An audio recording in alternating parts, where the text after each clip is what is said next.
We all love the low country lifestyle, which is why we should do our best to protect it. To get insurance that helps you protect your home from whatever the low country throws at you, contact CT Lowndes and Company today. Their local agents can review your coverage to help make sure you're properly protected. CT Lowndes and Company has been helping protect and insuring the low country since 1850. Visit ctlowndes.com to learn more and request a quote. That's CTLOWNDES.com. Over the last 75 years, over 10,000 chemicals have been introduced to our food supply. Yet the EU only allows 300 food additives. But at Thrive Market, we bring our members the highest quality brands and restrict more than 1,000 ingredients found at conventional grocery stores. Making the switch is easy with our Healthy Swaps scanner, which finds better versions of all your favorite pantry, snacking, and home essentials without the added junk, dyes, and fillers. Plus, it's all delivered straight to your door. So if you're looking to shop at a grocery store that actually cares about your health, go to thrivemarket.com/podcast and you'll get 30% off your first order and a free gift.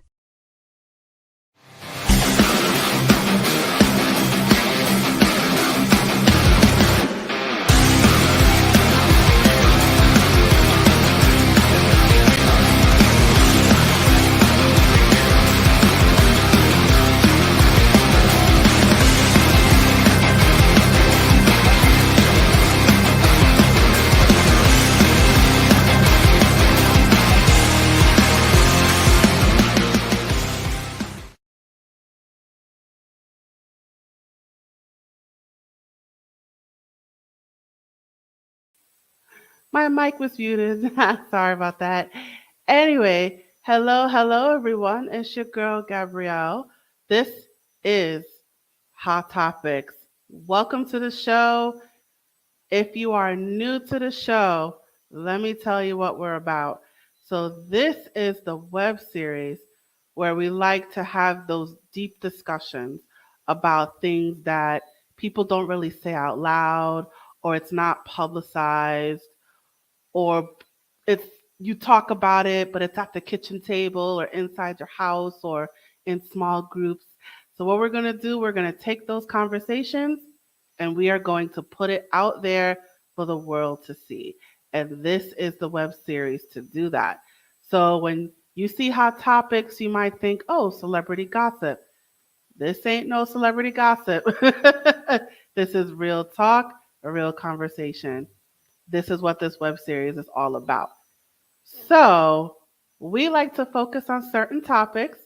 We like to focus on things in mental health, physical health, employment, finance, education, personal relationships, social relationships. We had a topic about divorce. We had a topic about being a child of divorce. We had a topic about financial literacy, right? Check out our video library and to see all those episodes that we talked about. But while we do have a narrow scope, we believe that any topic is an educational tool, and the life stories and the educational tips that our guests like to share, or they have to share rather, all of that will be used to educate you. I hope that makes sense. But with that said, let's get right to it. So the topic for today is abilities and beyond. So what does that mean? That means we are going to talk about children with disabilities and how we can put them in the workforce, right? So your child may have a disability, that doesn't mean that it is a disability. It means that you are still able to fulfill those daily tasks. They're still able to make a daily living and to live a daily life, pretty much. So we want to show you that just because your child has a disability or you yourself may have a disability, that doesn't mean that you are unable. Sorry, I'm trying to be cute. I can't think of it. But you know what I'm trying to say. So this, if you have children with disabilities or if you have one, this episode is for you.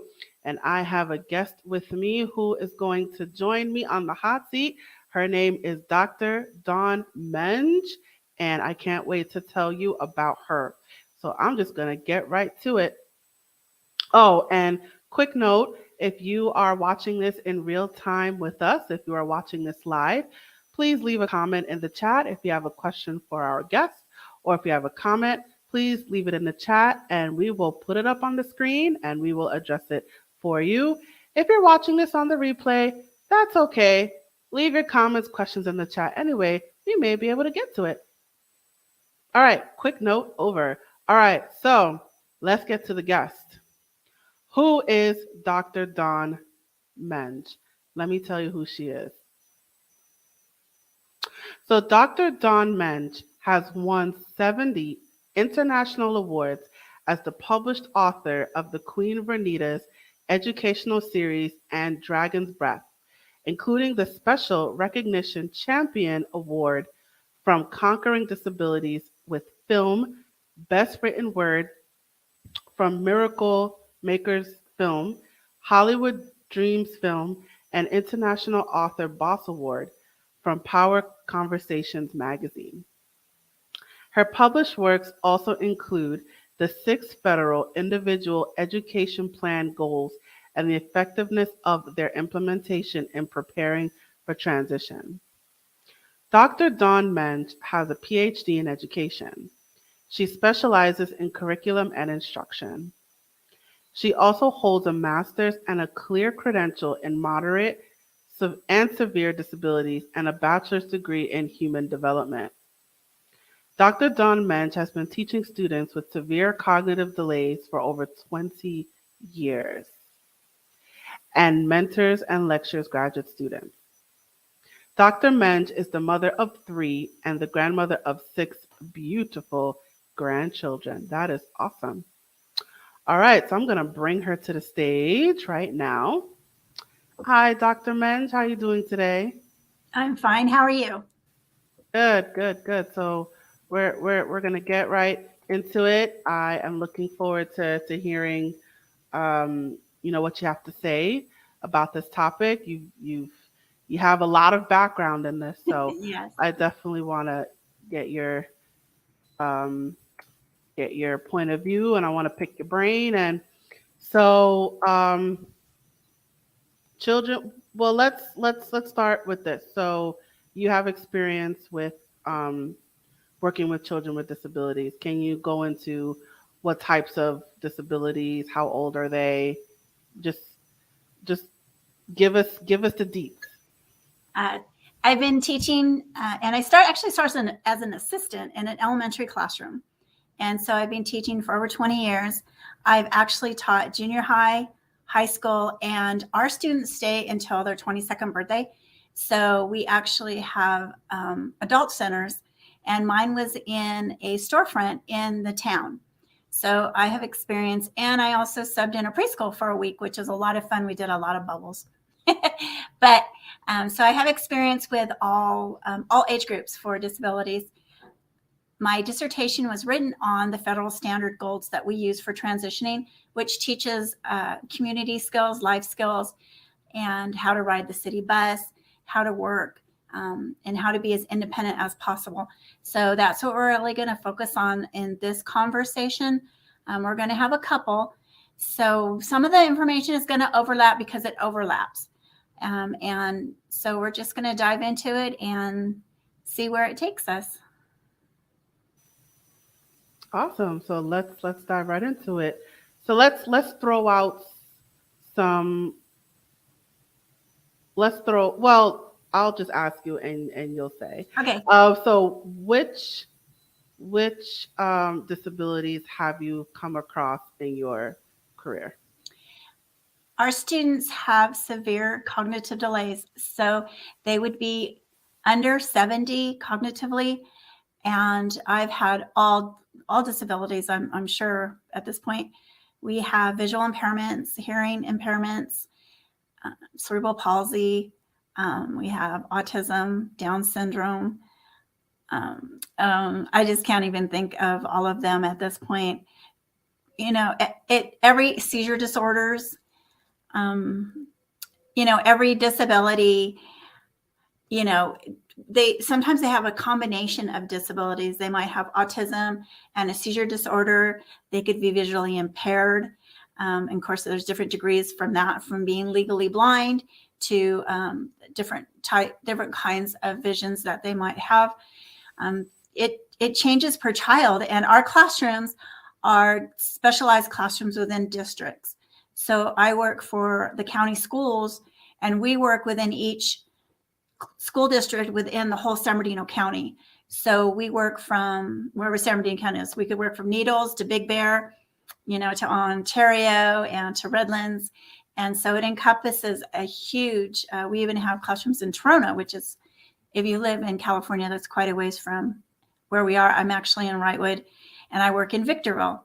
So usually we have one or two. Right now we have 4 classrooms on my site. So because we have influx of children with disabilities. So it really varies per district, per site, per classroom, per state, what we are doing with our students. Different states have different philosophies about our population, but the federal goals are federal goals. So they are to be held by all of the states and followed. So anybody who has a child with a disability should know that at the age of 15, they will start creating the goals for the transition. Now, these are above and beyond the academic goals or the occupational therapy goals, the speech goals, physical therapy, whatever services their child has. These are the transition goals, which teach the child independence and work skills. It's based on, there's one that's training or education, and the teacher and the team would pick, what category that goal is in. And then there's employment, and there is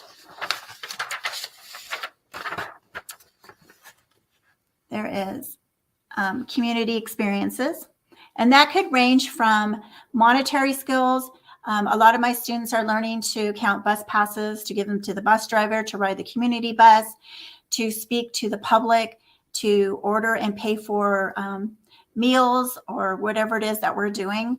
And then we have living skills and independent skills. So this could also range from, again, learning to count money, handling your own money, budgeting your own money, to toileting, feeding yourself. It depends on the cognitive ability and the physical ability of the child and the goals. And the team creates the goals. So the parent is highly involved in the educational process of their child. And what is that called? What you just held up? These are the federal transition goals. Okay. And where does one get that? Under the Department of Education, the Federal Department of Education, there's categories for special ed, and you can look on there. But the forms themselves vary from district to district. These are the ones that we use in our district. But if you went to LA County, their IEPs look very different. But they all have goals. So you would be creating goals. So the goals start with present level performance. So that would be what the child can do at this moment. And then we have what you want after you graduate. It says after graduation or completion of high school, the student will, and then you're just going to describe what the ultimate goal is, the big goal. What do you want the child to be able to do? To order their meals in a restaurant independently, to be able to count out their money and pay for it. What is the ultimate goal? And then this is going to be the steps. How are we going to get there? So this would be the step, and the goal lasts for a year. So a child has an IEP every single year, and it's a legal document. So when everybody signs this, everyone's legally bound to do this. And this is what we're working on. And it talks about how you gauge it, if it's an observation, if you're testing, who's helping, the assistants, maybe the speech therapist. You have a goal together with the occupational therapist. There's all sorts of different ways you can combine services so that you're all working collaboratively collaboratively. If the parent is providing or participating, this is also mentioned in the goal. And so you can always get these, you can get the guidelines off of the federal site, and I can give you the link for that too if you'd like it. Awesome. I would please send that to me. Okay. So basically, it's different for every district, but essentially the content is the same. Right. The forms are different, but the actual having the goals starting at 15 and above are mandatory by the federal government. So, and this is above and beyond the academic goals or the speech goals, occupational goals, the services goals, but they can all be combined. You know, like if I had a goal where my speech therapist would also be involved, then they would also be on there. So some of the goals are combined. So what about under 15? Is it optional? Under 15, we're not working on the transitioning because we're transitioning them from public education to adult life. And so we're working on specific goals like independence, community, so that they can be active adults. So below that, we're working on the academic part of it. So we have academic goals. Got it. So we're gonna focus on the transitional goals. Yes. So you said some already about the types of goals that parents ask for. So you talked about travel training, being able to get a bus pass, to be able to count money at a restaurant, to pay for something, to what was it? To find a job, to hold down a job. So what other goals do parents ask for? Again, it's based on the child's abilities. It could be learning how to cross the street safely. It could be if the child isn't leaving the campus, it could be going to the cafeteria and standing in line, learning to stand in line, wait their turn, ordering from the cafeteria, sitting outside and socializing with the general population on campus. There's, it depends on, every site has different things that they can access. We have in our environment, we have different classrooms. When I had the center in the storefront, we did a lot of like going to the bank and practicing at the actual bank and making deposits. The children, when they work in the community, they're part of workability. They actually earn their own paychecks. So when we were on the high school campus, there was a bank on the high school campus. So my students had an account and they would go over and they would deposit their money and then they would take it out as we were going into the community. We also had a business, and some of our classes in the high desert have businesses, and we made Christmas trees out of hangers and we put Christmas lights on them and garland and we sold them. We made toll painting, we recycled, and we used that money and the students helped budget to go. We went all over the place. We did lots of activities in the community, and my students actually earned all of their own money, and we went swimming with the dolphins in SeaWorld. And it was a great educational lesson for them in earning how much money we needed. We made one of those big thermometers and we added it all up, and it took us a year to earn the money. But the parents all came, and it was a wonderful experience and everybody loved it. So was there a teaching moment in that? A teaching moment? Yeah, or an educational component to that? Well, the whole thing was educational. Of course, we're at SeaWorld, so we're learning about animals and sea life. And so we had all of that. We learned a lot about dolphins and how they lived. And there's a lot of therapy in the animals themselves. I had a child who actually had become paralyzed, and I was homeschooling. And so part of her ability to be able to go, she had to do a lot of work with her OT therapist and her physical therapist to be strong enough to make the trip, to travel to San Diego. She actually got into the pool in a harness. They put her in a harness and put her down, and she was able to be around the dolphins. And we do a lot of work with the service animals, dogs, horses.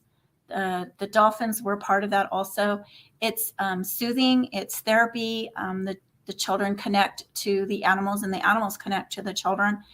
So it really helps them stay calm. And of course, everybody needs to learn about sea life and marine life and conservation. And so there was a lot. And of course, we had earning their own money, budgeting their money, all of that. So it's exposing them to different things of society and Oh, yeah. and not being stuck in one place, but actually taking them out there in the world and seeing different parts of the world and experiencing for themselves what's out there. And for the parents too, I was very lucky. I had the same students for the whole entire time. I started in the elementary, and we all stayed together until the adult center, and they actually graduated or moved away. And so I had a really good bond with the families, and we were able to do a lot of things. We had a ski program, and that's something else. I grew up in a very small mountain community, and we were able to go skiing as part of our educational day. That we would close the school and we would all go up to the ski hill, which was only like 4 miles away. And we would it was part of our PE. And the parents that I had, their siblings were going skiing because we live in the mountains, but they didn't realize that their disabled child could also do this. So I contacted the local ski resort, and they had an actual program for our students, and I got a grant. And so we went 4 years. And every child in my classroom had the opportunity to go. So I had some teenagers that were learning to snowboard. And then I had some and they actually were in our local newspaper. And so the other ones, this little girl has Down syndrome, and she was skiing. And so they used the reins, and the ski instructor is guiding her with the reins. This little girl is visually impaired, and she loved skiing. And she got a lot of guidance from them. And then this little girl, she has Down syndrome, and she loved it. And she actually was also going to the college. My students went to the college and took the restaurant class. So they learned how to make meals, how to serve meals, how to, wash the dishes. This is all employment skills. They all had food handlers cards. And so, to give our children these opportunities in the same sense that we're giving the regular population the same opportunities, there's no difference. They're children who deserve the same opportunities, the same experiences that every child is able to have. They just need a little bit of extra help sometimes, some guidance, some extra skills. But they need the same experiences that all of our children need. So taking our children to SeaWorld to learn about the sea animals and to go swimming with the dolphins is giving them the same experience you're giving a kindergarten class when you're taking them. It's the same thing. And sometimes we forget that our students they're people, they're children first who have some kind of disability. They're not the disability and then a child. So, every person who either is working with our students or has a child who has a disability, they want to be treated the same as everybody does. I remember when we were in the elementary school, we would take our students down to the playground and they would play, with the general population.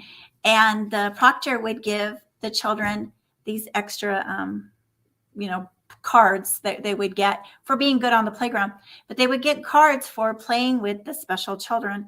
And I had a little boy, and he loved going out there, and he was visually impaired, and he would come over and get in line and get his ticket for playing with the special child.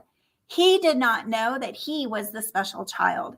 And we forget that the person that has the disability doesn't see themselves that way. They see themselves as they are living their lives. And we have to remember that.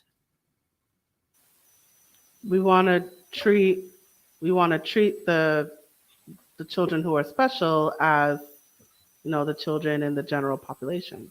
Yeah, they're children. They're children. They need a little help, whatever the help is. They need help walking. They may need help seeing.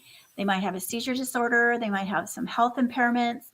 Um, whatever it is they need, but they're children. And we have to, the parents too, if I have parents who are listening, the school, they're there to help you. They're there to support you. They're not there to make your life harder. They're not there to not provide for your child. If you feel that they aren't, then you go to the administration. We have SELPAs. There are places you can go where you can get more help or guidance in the educational process of your child. If you're in a meeting, and the meetings can be incredibly overwhelming, there could be 15 people there, and you have all of the different experts talking about your child, but it's your child, so you are the expert on your child. And if your child's doing something at home and you don't want to let us know, we need to know. Sometimes we have behaviors in the classroom and we don't know what the antecedent is, which is why it's happening. We can't figure it out. And then a parent will be talking, and then after a while they'll disclose, well, this happens or that happens. Oh, okay, well, that explains what's going on in the classroom.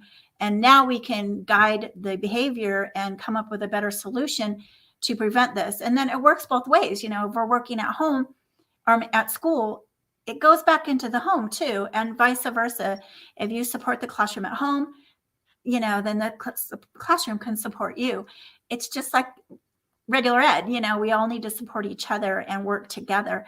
But don't go into a meeting thinking that the school staff or the experts, the psychologist or whatever, are there to overwhelm you or to maybe make you feel like you don't understand. If you don't understand, you stop the meeting.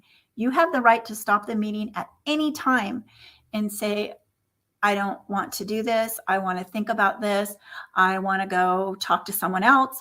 And you can invite anybody you want to those meetings. It's your meeting. And you don't have to ask. You say, this is who I'm bringing. You can bring grandma and grandpa.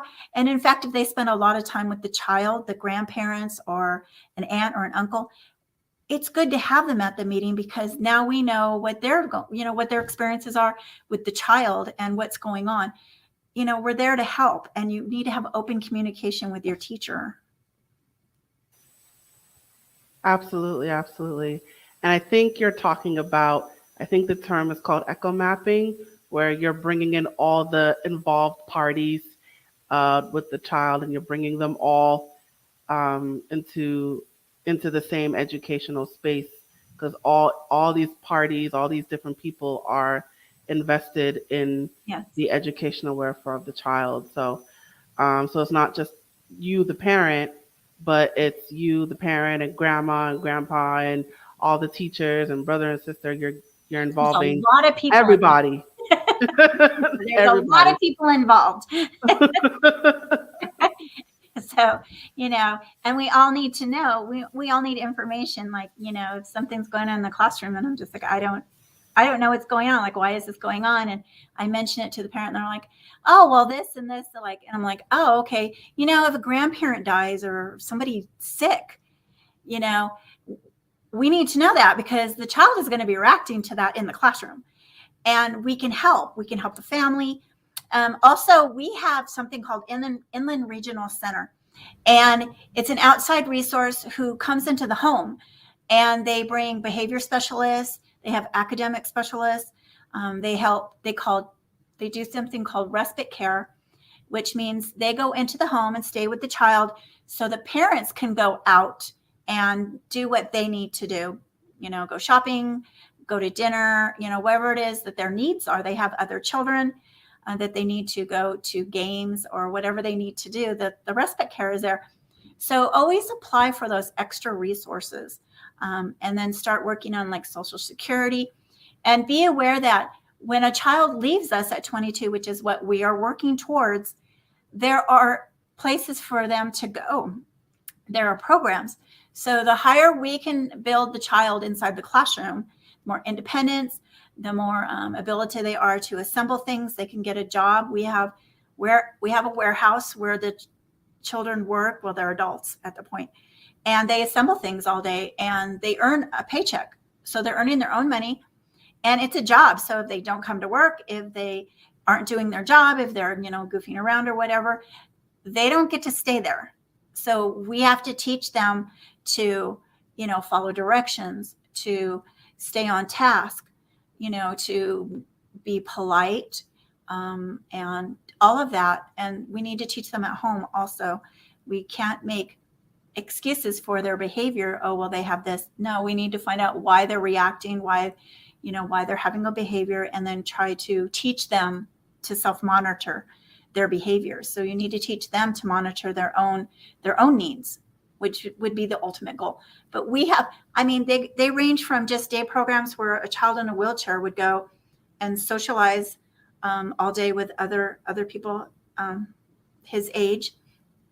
And they have art programs and photography programs and gardening programs. And they go out in the community and they walk and they go to the movies and they go bowling. And, they have this life that's out there for them. They don't need to just stay home. And so we have to remember that and seek those sources out. Right. And all those resources are available to parents. So it's not like, they feel alone or, they have to struggle. The information is out there. The resources are out there. It's just taking advantage of it and taking that first step to go get it. But that information is out there. Yes, it is. And if you don't know where it is, you can reach your administration, your teacher. We have SELPAs that have information for that. We're at a meeting, and in fact, I just had one the other day, and the parent wanted to know her regular eye doctor couldn't service her child. And so she says, I don't know where to find a doctor who works with, her daughter has autism and intellectual disability, because she can't read the eye chart. So the doctor says, I can't test her for her eyesight. And so our nurse has a list of specialists that work with children with disabilities. We have a list of dentists that work with children with disabilities. So if you're sitting at a meeting and you need something, you need to take your child somewhere, ask, because we have those lists. We have the forms. So when a child turns 18, they're a legal adult. And sometimes people don't understand that. So someone could have them sign a contract or an apartment or anything, and they would be legally obligated to it because they are an adult. So the parent needs to get conservatorship. So if we're sitting at a meeting and we just start discussing with the parent at an early age, 14, 15, 16, when the child turns 18, you need to make sure that you're getting conservatorship. So we give them plenty of time to think about this, because it's a process. It takes a lot of work. Sometimes they have to hire lawyers, and you have to go through the court system and all of that, and you can apply for Social Security. But if you don't have that, sometimes people feel like, well, I'm taking that away from my child. Now I'm taking their rights away and their power in their life, but you're not. What you're doing is protecting the child so that if they need the protection, they have it. But if the child is able to make some decisions on their own and you feel comfortable with that, then let them do it. It's just you're their backup. So if they need help, then you're there and you say, well, you know what? I have conservatorship over this child, so they can't sign that contract with you. This isn't legal. Or they can't give you their paycheck. They can't do that. So you have that authority to stop something that is not upfront, so don't hesitate to do that either. Absolutely. You got to this is to be assertive, right? So parents should be assertive when it comes to their child's education and their well-being. I have an older brother who's disabled, and he was in a center, and something happened, and so they took him to the hospital, and they actually took him off of his medications.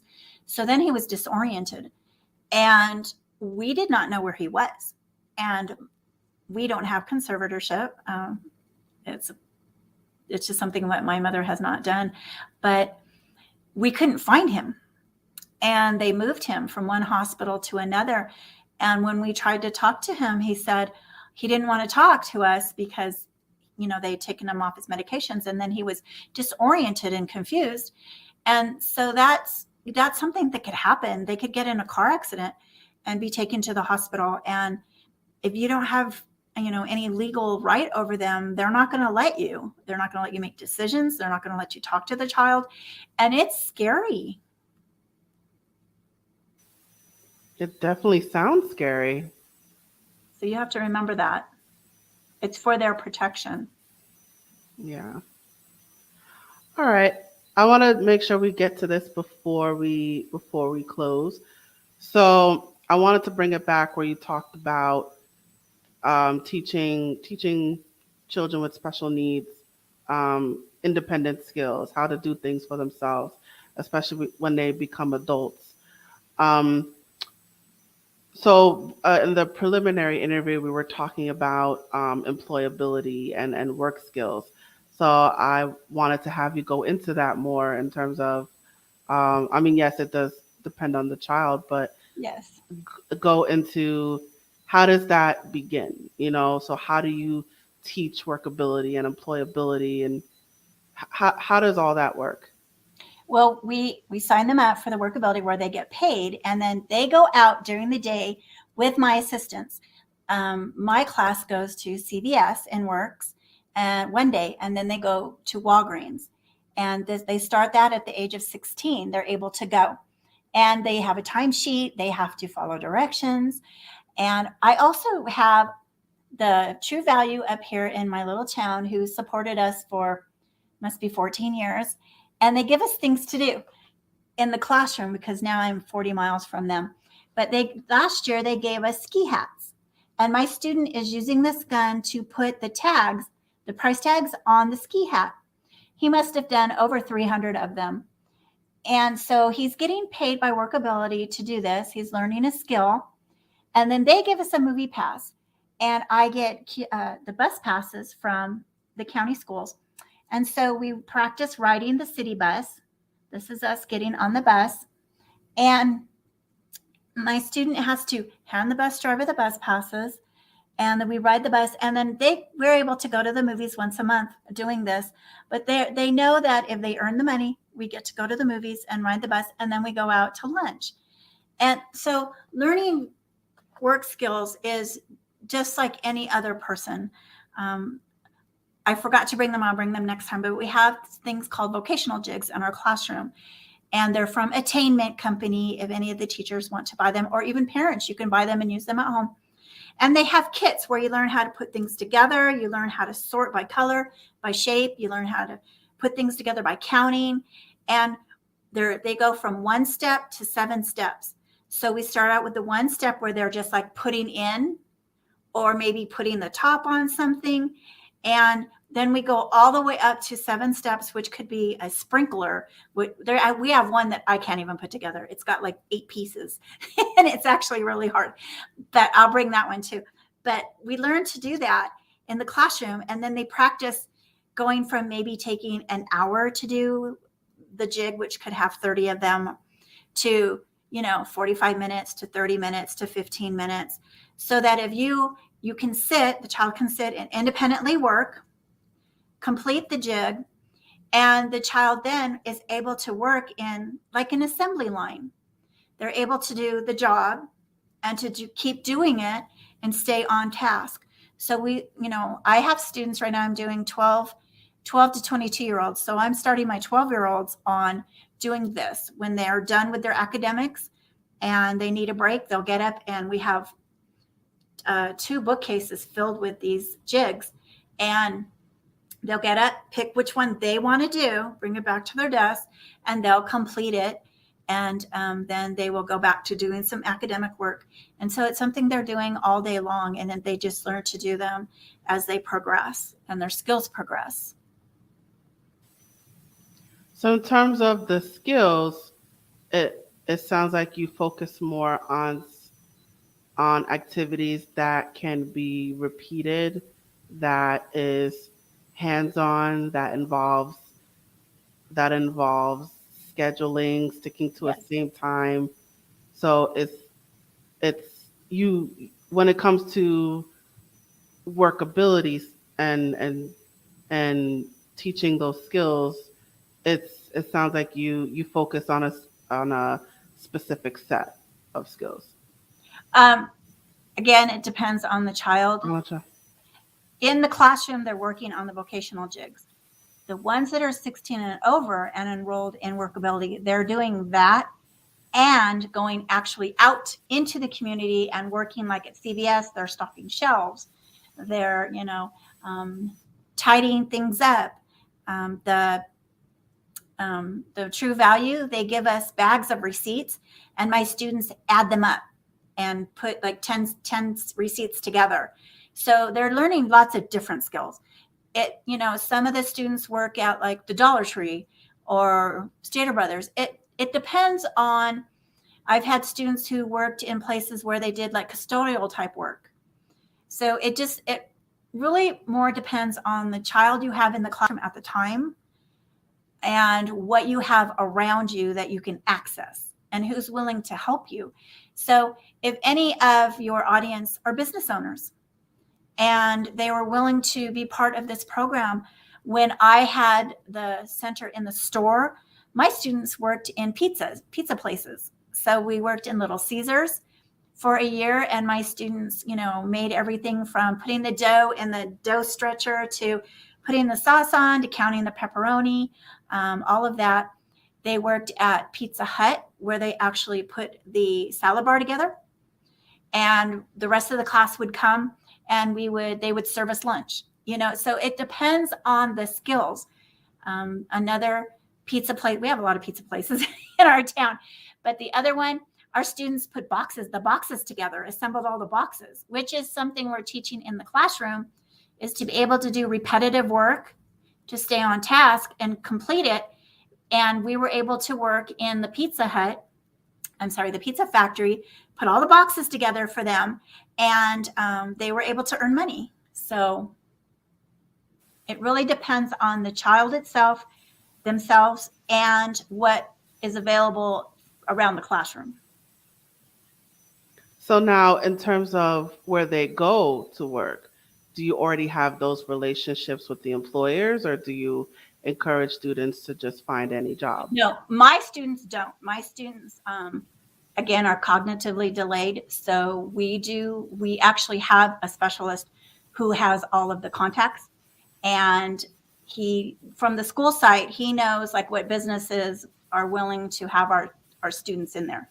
So it's CVS and Walgreens, the big stores, Dollar Tree, and things like that. So the workability technician does all of that. When I was in my smaller community, we did the contacts because it was a smaller community, and it was actually, we knew everyone. So we did the contacts, and we did most of that kind of groundwork. So it depends. Again, it depends on the teacher, the environment.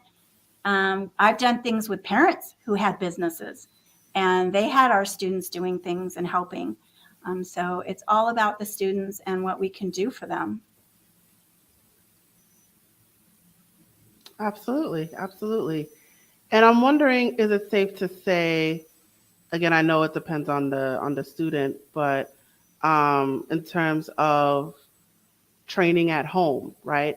If I had a child who was work ready, what can I do to get my child prepared? Is it things like giving them a task that they have to do at the same time every day, or the same day every week, or something that involves a lot of repetition?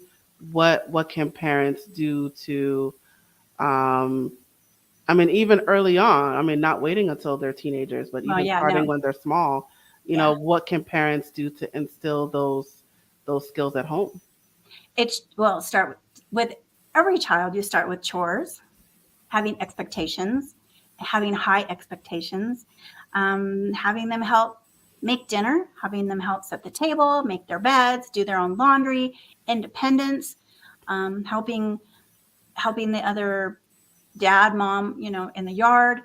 all of that, teaching responsibility, making sure that they, whatever it is you've asked them to do, that they complete it and that they do it correctly, and that they are able to be corrected. Some people can't,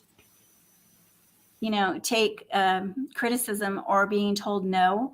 And the children need to learn that they're going to be told no, and they're going to be asked to do something over again if they don't do it correctly. And they can't get upset about that. They have to have the same tolerance, And so, and for parents, take your child out into the community with you. Sometimes it's hard. Sometimes it's very hard. I have gotten children, I went from the adult center in town where we were out in the community constantly, I was moved to a new school site when everybody grew up and moved away. And the parents, I said, well, we're going to go do this. We're going to go to this restaurant and have lunch. And the parents were like, no, you're not taking my child anywhere, because they were having a hard time taking their child. So they weren't exposed to even like field trips and going out in the community. And why do we need to do that? And so I had to do a lot of educational work with the parents themselves. This is why we need to do this. They didn't know there were centers that the children could go to after they left us. They didn't know why we were trying to teach this, and so there was a lot of groundwork I needed to redo with just the whole system, getting out onto the campus and going to the cafeteria. People are like, why are you doing this? Well, because there are students on campus, they can go to the cafeteria, but there was a lot of mismanagement about our students. And so, you have to take your child out, even if it's tough, even if it's just for a short time, until they can build up, a tolerance for being out in the world. Everything that you do to help them grow and be independent. Teach them to use the microwave, heat their own food, pick out their own food.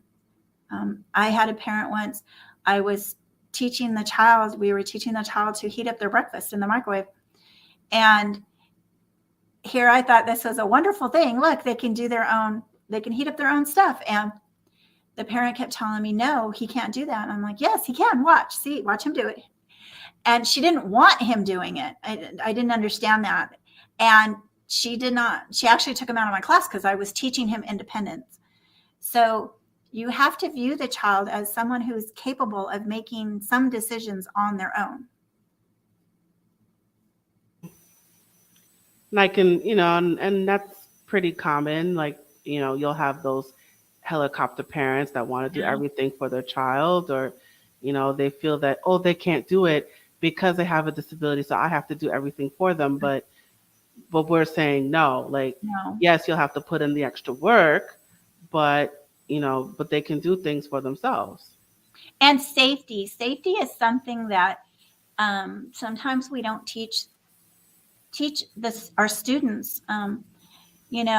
They're used to hugging everybody, and no, it's not okay. You can't hug everybody. Everybody's not a safe person to do that with. And so when they come into the classroom, we teach handshaking.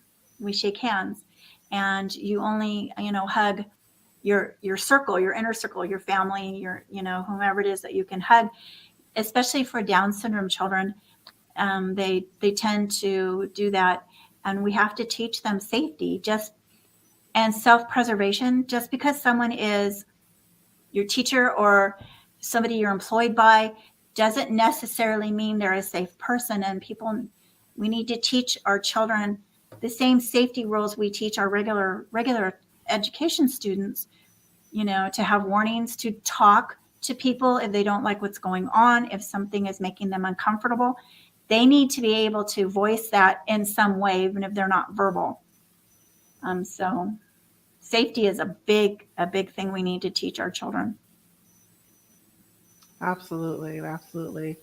All right, so time is getting away from us. So if I wanted to ask if you have any words of wisdom or final advice that you'd like to share. For me, for the parents, it's, when seek your educator out. And it could be the teacher, the administrator, the psychologist, the OT therapist, the speech therapist. Seek them out, talk to them, talk about your child. We're all a team, and we need to be a team. And don't be intimidated by a huge meeting. Make sure that your voice is being heard. Thank you so much for that. And let's get to your promo. I'm going to put up your banner. All right. So you guys, Dr. Menge, she is all over social media. You can follow her on Instagram, Facebook, and Twitter. So definitely check her out on social media. And if you would like to learn more about her services, she has a website. You can go to www.drdawnmenge.com. So I encourage you to follow her on social media and go to her website to learn more about her services. And if you can briefly talk about your services, Dr. Menge, tell us about your business. I have an educational series that I actually started while I was getting my credential. And there's 13 in the series now, and I've won 70 awards. But it's based on my actual adventures of my life, my family, my friends. I have my students in my books, which we'll talk about on another episode. But they go pre-K to 7th grade, and they're educational. So they're based on the calendar skills, their math skills, days of the week, months of the years. And this one is on camping. It's pre-K to 1st grade. And it has sandcastle making and kite flying and fishing. And it's about getting out and having adventures, an ostrich farm. And I have one that's on astronomy. I wrote this with my brother. And this one has some disabilities in it. And this is actually my friend's son who has cerebral palsy. And this is my brother. My brother's an astronomer. So he wrote the book with me. And he wanted the bunny slippers and the crazy hair, but he's teaching Jake, who has cerebral palsy, about the universe. And so all of my books are highly educational, and they're all based on rote learning. They have the same format, so they're great for children who have learning disabilities, anyone, any age level that's learning English as a second language. And it has just lots of fun facts in it. Absolutely. And speaking of books, so all those are books that you wrote, right? You Yes. wrote or co-wrote. Those are, Yes. that's all your library. And can people purchase those books for themselves? They're on Amazon. My publisher is Rushmore Press. They're on Barnes and Noble. All you have to do is either Google my name or Google Queen Vernita's Visitors, and you can find them anywhere. I also have one that's not part of the series. It's called Dragon's Breath. It's pre-K to 1st grade. It's a story about a king and a queen who run into a very mean dragon who becomes jealous and starts doing things to the village. And it's all about teaching kindness and, not hurting other people when you're jealous or angry. And so it's actually quite popular all over the world. And I've had a lot of fun writing it. All right. So you guys heard that. You can pick up her books on Amazon, Barnes & Noble, and Rushmore Press. So just Google her name, Dr. Dawn Menge, and the books are on your website, I assume? Yeah, it's not updated, so I don't have all. I published 6 in the last couple of years, so I don't have all of those new ones on there.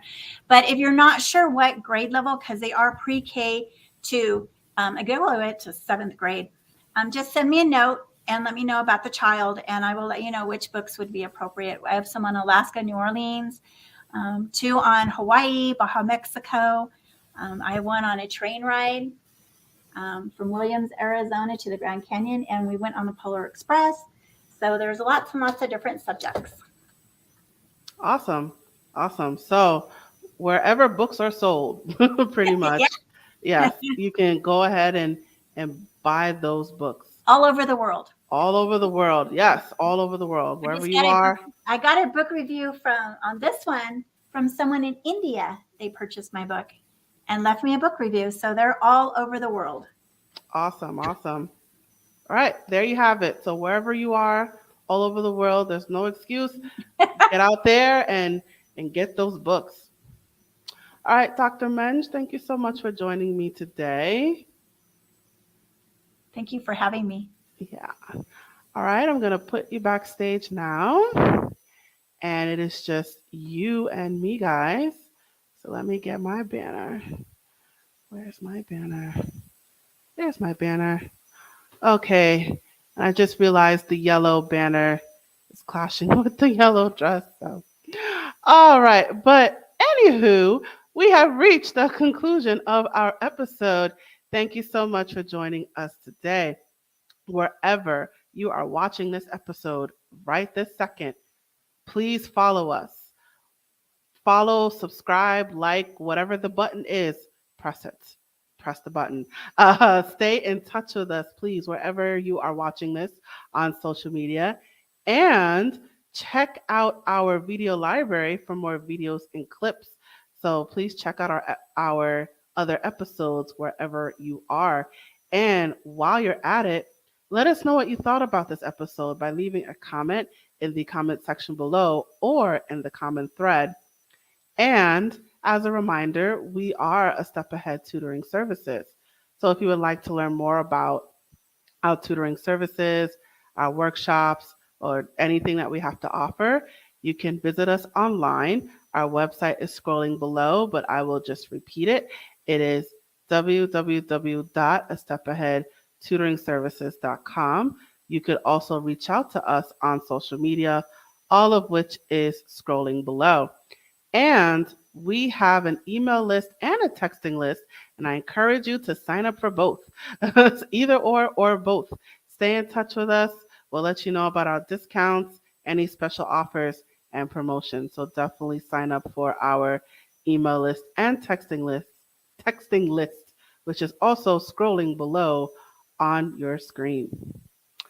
And let me just get this final message before we officially close. Hey there, have you heard of us? We're a small team of tutors here at A Step Ahead Tutoring Services. We believe that education and information should be accessible to everyone, regardless of income, race, or creed. We're dedicated to making this happen, but we need your help. Please consider making a donation to our company. No amount is too small.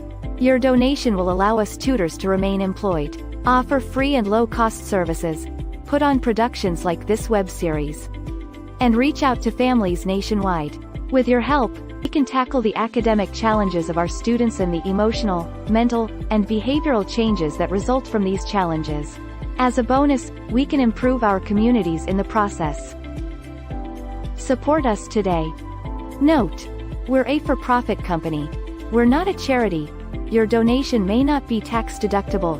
Please consult a tax professional.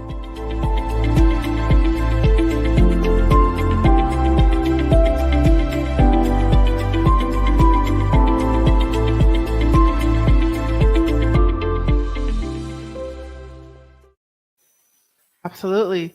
So yes, please consider making a donation today. And thank you so much for joining us today. I had an amazing time. I hope you had an amazing time too. I look forward to seeing you at the next episode. So now I am signing off. Thank you for coming.